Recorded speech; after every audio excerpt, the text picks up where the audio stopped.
Juan Ramón Rayo, buenas tardes. ¿Qué tal? Buenas tardes, Dieter. Te tengo que preguntar por una noticia que se ha producido hace un rato y con la que están abriendo la llamada prensa salmón, la prensa económica. Dice 5 días, el Congreso aprueba por error del PSOE el destope de las bases máximas, que ahora deberá rectificarse. Dice Expansión, por ejemplo, el Congreso elimina por error del PSOE el tope máximo de las cotizaciones a la Seguridad Social. Unidas Podemos ha logrado incorporar 5 enmiendas al proyecto de ley de planes de pensiones de empleo, entre ellas la que elimina el límite máximo en las bases de cotización a la Seguridad Social. El PSOE dice que se ha equivocado en la votación. Imagínate, bueno, vamos a ver, vamos a analizar minuto y resultado. Veremos a ver qué pasa en el futuro, pero la noticia, ¿qué gravedad tendría de llevarse a la práctica? Que el PSOE, con un error o sin ella, hubiera aceptado lo que propone Podemos de eliminar el tope máximo de las cotizaciones a la Seguridad Social. Explícaselo a la gente que se pierde con esto. Bueno, pues básicamente sería un encarecimiento enorme del coste laboral para aquellos trabajadores que ahora mismo estén percibiendo salarios por encima de las bases máximas de cotización. Estamos hablando en torno a o que superen los 50.000 euros de salario. Esos trabajadores cualificados que aportan buena parte de valor añadido en España y que son responsables además de la mayor parte de recaudación del IRPF, no lo olvidemos, pues se les encarecería enormemente, como digo, el coste de contratarlos, así que una de dos, o las empresas tendrían que recortar sus salarios antes de cotizaciones, de modo que cobrarían menos, o si esos trabajadores tienen poder de negociación frente a las empresas, pensemos en altos directivos o en jugadores de fútbol, ¿no? Por buscar una analogía a lo mejor más a mano para mucha gente, pues o se les paga más, con lo cual la empresa gana menos y puede tener problemas financieros, o directamente sus trabajadores, muchos de ellos se pueden ir a otros países donde estén cobrando lo mismo y las empresas se lo puedan pagar a pesar de ese enorme encarecimiento del empleo. Tengamos presente que la cotización empresarial a la Seguridad Social es del 30%, del salario. ¿Qué pasa? Que ese 30%, una vez se llega a la base máxima, pues prácticamente se queda en nada. Un directivo que cobre 1.000.000 de euros, pagarle el 30% de 50.000, estamos hablando de en torno a 15.000 euros, pues 15.000 euros sobre 1.000.000 es el 1%, ¿no? O sea, no es nada relevante. Pero claro, si ahora se destopan, alguien que cobre 1.000.000 habrá que pagar, la empresa tendrá que pagar de cotización social 300.000. Es un encarecimiento brutal del coste de contratación de estos trabajadores, ya digo, cualificados. Entonces, sería a corto plazo un caos, porque habría que renegociar muchísimos contratos, y económicamente pues sería expulsar prácticamente del mercado a muchos de esos trabajadores. O sea, que crucemos los dedos y que esto lo arregle el PSOE en la tramitación parlamentaria y que haya sido de verdad un error, porque si no, el Rayo es lo que faltaba a muchas empresas, ¿eh? Claro, efectivamente. Esperemos que haya sido un error. Si no ha sido un error, ya hay que darle vueltas al maquiavelismo político, porque es un error muy conveniente, eso hay que decirlo. Es decir, las cuentas de la Seguridad Social no están o no se están encajando, no están cuadrando a largo plazo por la inflación y por el empeño de este gobierno de revalorizar las pensiones a la inflación. Y claro, el gobierno sabe que necesita más ingresos. No es que esto vaya a proporcionar ingresos espectaculares, que la gente no se equivoque. Estamos hablando, según cálculos de Comisiones Obreras y Podemos, de en torno al 0,5-0,6% del PIB. Prácticamente nada. O sea, a ver, no está mal, pero que no es nada demasiado significativo. Pero claro, si hay que rascar de todas partes, el sablazo que les quieren meter a los autónomos también es por recaudar el 0,2 y el 0,3% del PIB, con lo cual de este gobierno te puedes esperar cualquier cosa. Dice El Economista, por citar a otro periódico de información económica, que desde el PSOE, desde el grupo parlamentario, le echan la culpa a Escrivá, a los tiempos manejados por el Ministerio de Inclusión, Seguridad Social y Migraciones, que ha provocado que la fase de ponencias apenas haya servido para cribar todas las enmiendas que había y que, claro, con los tiempos que se ha manejado y la tardanza, la cantidad de medidas que ha llegado a la votación alargó hasta casi las 5 de la tarde. Y por error, el PSOE votó a favor de incluir un bloque de enmiendas propuestas por Unidas Podemos que incluía ese destope de las bases máximas de la cotización. Luego han dicho, por favor, que se repita la votación, pero ¿sabes quién presidía la comisión, Rayo? Podemos. Y ha dicho, ¿repetir qué? Dice, aquí no se repite nada.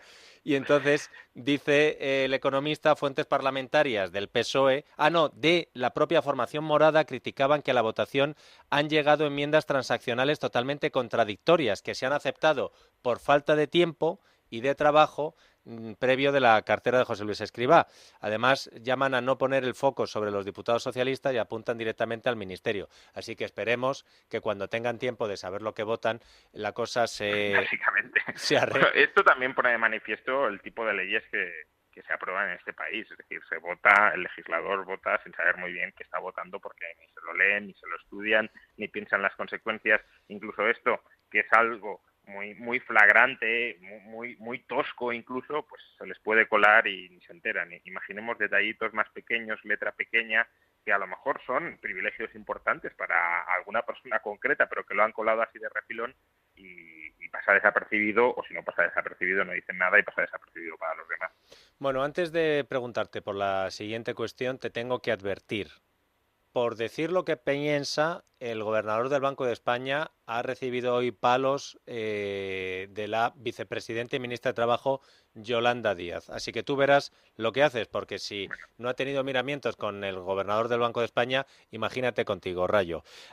Se ha molestado mucho Yolanda Díaz porque el gobernador del Banco de España ha dicho que lo que está haciendo el gobierno para garantizar la sostenibilidad de las pensiones no es suficiente y que además el haber indexado, el haber ligado las pensiones a las subidas del IPC, con lo que está pasando ahora con el IPC, pues que nos pone en un riesgo tremendo. Y la vicepresidenta ha dicho que Hernández de Cos no tiene ni papa de lo que está hablando. ¿Tú cómo lo ves? Bueno, yo creo que Hernández de Cos, evidentemente, y no porque sea él, pero tiene toda la razón del mundo en este asunto. La tiene en dos sentidos. El primero es que no es ejemplarizante, y lo voy a decir así, que el gobierno revalorice todas las pensiones al IPC. ¿Por qué no es ejemplarizante? Porque este mismo gobierno está reclamando a trabajadores y a empresarios que se sacrifiquen por el interés general y que este año no revaloricen sus ingresos salariales o sus beneficios conforme al IPC. Es lo que se llama el pacto de rentas que tanto repite este gobierno. Bueno, este pacto de rentas implica que todos los que tienen ingresos se tienen que sacrificar este año para que la inflación no se dispare más. Pero el gobierno, que controla directamente la transferencia de rentas a al menos 10 millones de personas, los 10 millones de pensionistas, ya ha dicho que a esos 10 millones de personas, un tercio de todos los que perciben ingresos en este país, no los va a someter al pacto de rentas.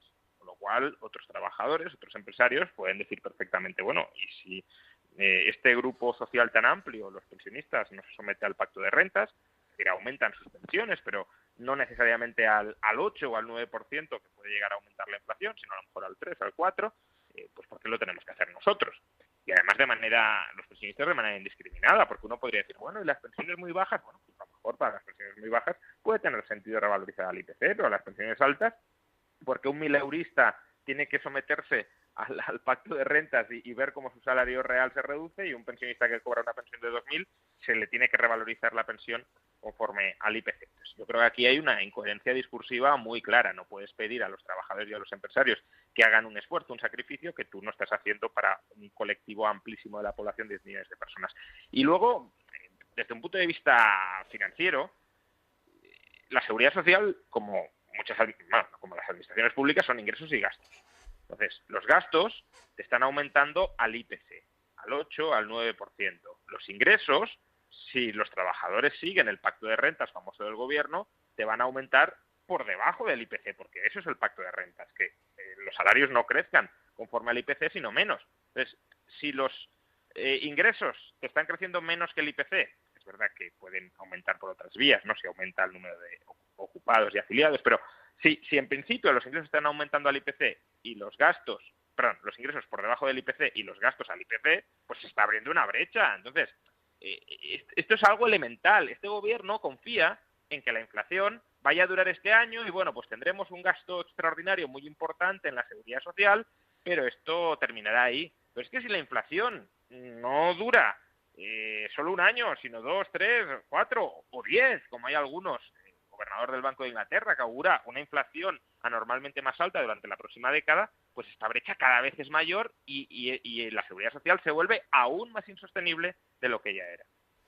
Una última cuestión, Juan Ramón, porque te supongo al tanto de la polémica que ha habido hoy con los datos del paro entre Yolanda Díaz y Núñez Feijóo. Núñez Feijóo diciendo está maquillado por los fijos discontinuos que antes eran temporales y no computaban. Yolanda Díaz diciendo que es una aberración, que Feijóo tampoco tiene ni idea, como Hernández de Cos. Hemos explicado ya antes, le hemos dedicado la apertura del programa a tratar de explicar, yo creo que más o menos se ha entendido, qué es lo que está pasando y cómo se han disparado lo de los fijos discontinuos, que es una herramienta que estaba ahí antes de la reforma laboral de Yolanda Díaz, pero que desde la reforma laboral de Yolanda Díaz se ha multiplicado por 16 de un mayo a otro el número de trabajadores con contratos fijos discontinuos. Pero al margen de esa polémica política, ¿tú crees que los datos del paro de hoy son lo suficientemente buenos como para ponerles pegas?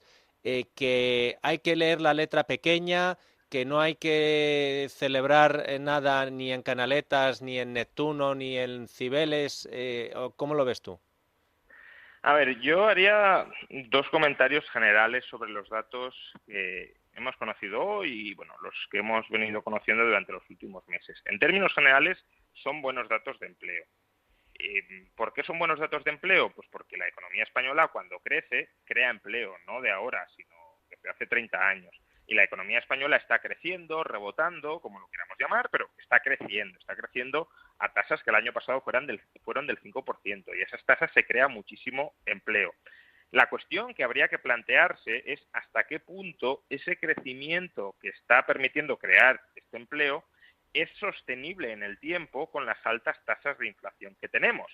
Porque en economía sabemos que cuando las economías se recalientan, se suele crear mucho empleo y suelen subir mucho los precios. Entonces, ahora tenemos un escenario donde, al menos en función de estos dos datos, empleo e inflación, parece como que hay un recalentamiento económico. Se crea empleo, mucho empleo, y los precios suben mucho. Y cuando hay recalentamiento económico, luego viene el enfriamiento, viene la subida de tipos de interés, que será necesaria porque se ha recalentado la economía, que es lo que explican los datos de empleo, y cuando suban los tipos de interés, pues a ver cuánto empleo se crea si la economía española no crece. Y claro, en ese momento me imagino que algunos dirán, íbamos muy bien, pero por culpa del Banco Central Europeo ahora ya no se crea tanto empleo. Bueno, es que si ahora se crea tanto empleo es porque el Banco Central Europeo está haciendo lo que no debería hacer, que es sobreestimular la economía con unos tipos de interés demasiado bajos. Ese sería el primer comentario general. El segundo es que creo que hay que esperar un tiempo hasta valorar en toda su dimensión la calidad del empleo que se está creando. Sin entrar en la polémica de fondo, porque es verdad que Feijóo se ha equivocado cuando ha dado a entender que el fijo discontinuo, cuando está inactivo, permanece de alta en la seguridad social, pero sí es cierto que la reforma laboral está generando un cambio en la estrategia de contratación de los empresarios. Muchos trabajadores que antes se contrataban como contrato temporal, ahora se están contratando como fijo discontinuo.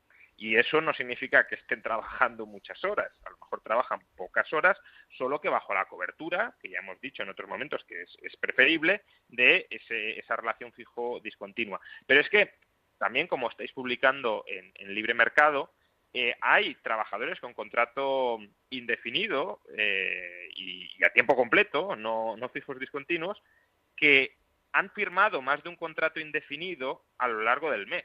Es decir, que a lo mejor firmaron un contrato indefinido que ha durado 2 semanas y luego han firmado otro. Entonces, esto lo que nos está indicando es que parte de la precariedad, entre comillas, de los contratos temporales anteriores se está trasladando a la precariedad, la nueva precariedad de los contratos indefinidos. ¿Cuánta es esa precariedad? Eso no lo sabemos todavía porque los datos de seguridad social no nos lo dicen.